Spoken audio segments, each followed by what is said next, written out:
తెల్లగడ్డ రైస్కి కావలసిన పదార్థాలు. తెల్లగడ్డ రైస్ తయారు చేసేదానికి ఆనియన్స్ అన్నీ కట్ చేసి పెట్టుకున్నాము.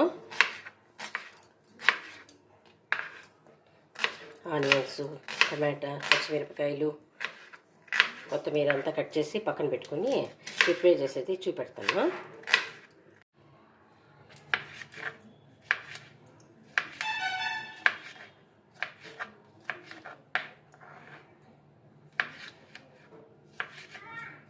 ఇట్లా సన్నగా తరుక్కుంటే బాగుంటుంది. ఇంకా పచ్చిమిరపకాయలు తరుగుతా.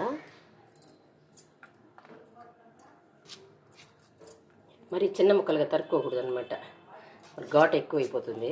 ఇదైతే కొంచెం లైట్ స్పైసీగా ఉంటుంది, మరి ఎక్కువ లేకుండా టేస్ట్గా లైట్ స్పైసీతో ఉంటుంది. కొత్తిమీర తరుక్కుంటాను.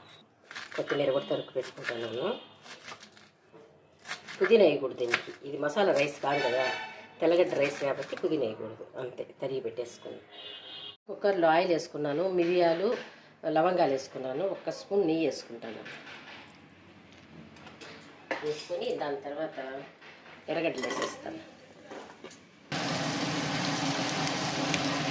వేగాలన్నమాట. ఇంకా వేగిన తర్వాత దాంట్లో మనం తెల్లగడ్డలు పెట్టుకున్నాం కదా పాయలు, ఈ పాయలు మొత్తం వేసేయాలి. చాలా పడతాయి, బాగుంటాయి. తెల్లగడ్డ రైస్ ఉంది కదా, తెల్లగడ్డలు ఎక్కువ ఉంటే బాగుంటుంది. కానీ ఆ స్మెల్లో అంతా ఏముండదు, తెల్లగడ్డ వాసన. వేసుకోవాలి కొద్దిసేపు, అంటే ఎక్కువసేపు అవసరంగా కొద్దిసేపు అట్లా వాష్ చేసి దాంట్లో పచ్చిమిరపకాయలు మనం తీసుకున్నాము, టమాటా, ఆ టమాటా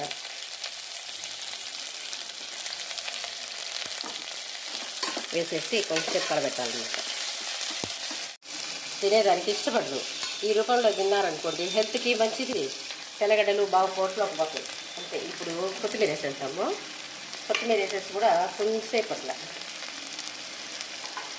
కలిపేసి కొంచెంసేపు కలిపేద్దాము. వెంటనే బియ్యం, 1 గ్లాస్ బియ్యం ముందే నానబెట్టుకున్నాను అనమాట.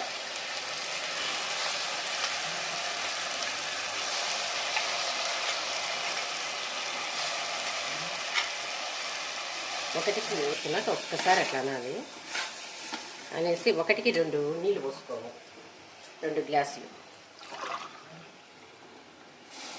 నానబెట్టినాం కదా ముందే, నాలుంటాయి కాబట్టి బియ్యము 1కి 2, అంతే. 2 గ్లాసులు బియ్యం నీళ్ళు పోసి దానికి సరిపోయే సాల్ట్,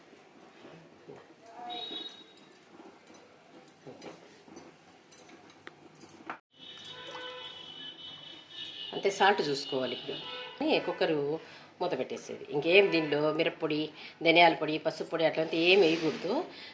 అంతే. ఇప్పుడు టేస్ట్ చూసుకోవాలి. కొద్దిగా పోయింది, అంతే. ఇంకా కుక్కర్ మూత పెట్టేస్తాను. ఒక 3 సార్లు ఆపేసేది.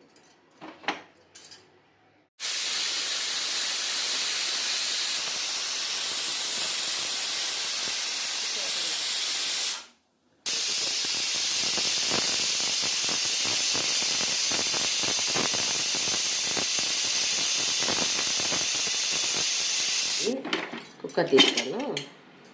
కుక్కర్ తీసి చూడండి ఎంత బాగుందో. తెల్లగడ్డలు కూడా కనిపించవు పిల్లలకి, కనిపించాలంటే తినేస్తారు. స్పూన్ వేసి ఇచ్చేస్తే తినేస్తారు. ఈజీగా చేసుకోవచ్చు.